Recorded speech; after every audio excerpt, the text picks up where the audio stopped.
Dans cette classe de 5e technique sociale, on ne compte plus les heures de fourche.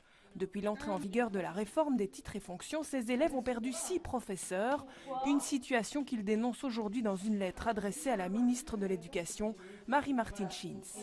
Madame la ministre, depuis le 1er septembre, la nouvelle loi sur les titres et les fonctions de nos enseignants est entrée en vigueur. Nous sommes étudiants au 5e technique sociale et nous ressentons déjà les conséquences. On attend qu'elle réalise que la réalité, c'est nous, que c'est nous les victimes, qu'on a besoin d'avoir nos professeurs, que oui, certainement, certains élèves vont dire que des heures de fourche, c'est chouette, mais c'est pas ça la réalité. La réalité, c'est que plus tard, on va arriver en supérieur, on sera perdu. Sans des cours, par exemple, de maths, qui sont très importants, on passe de 4 heures à 2 heures. Et en plus, si on n'a pas de professeur, c'est vraiment des grosses lacunes qu'on aura plus tard.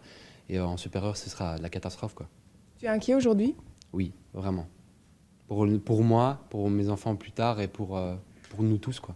Déterminer précisément qui peut donner cours, sur le principe, cette enseignante n'est pas contre. Mais comme d'autres, ce professeur de néerlandais ne comprend pas le caractère rétroactif de la réforme.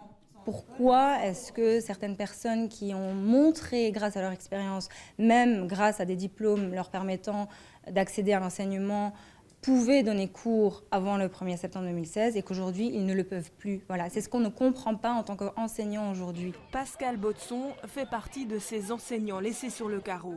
Professeur en sciences économiques et sociales pendant 2 ans, aujourd'hui, elle dépose un recours auprès de la commission interréseau des titres de capacité. Je me pose des questions. Est-ce que je dois attendre cette réponse? Est-ce qu'elle va arriver rapidement? Est-ce que j'aurai un jour la chance de pouvoir retourner en classe?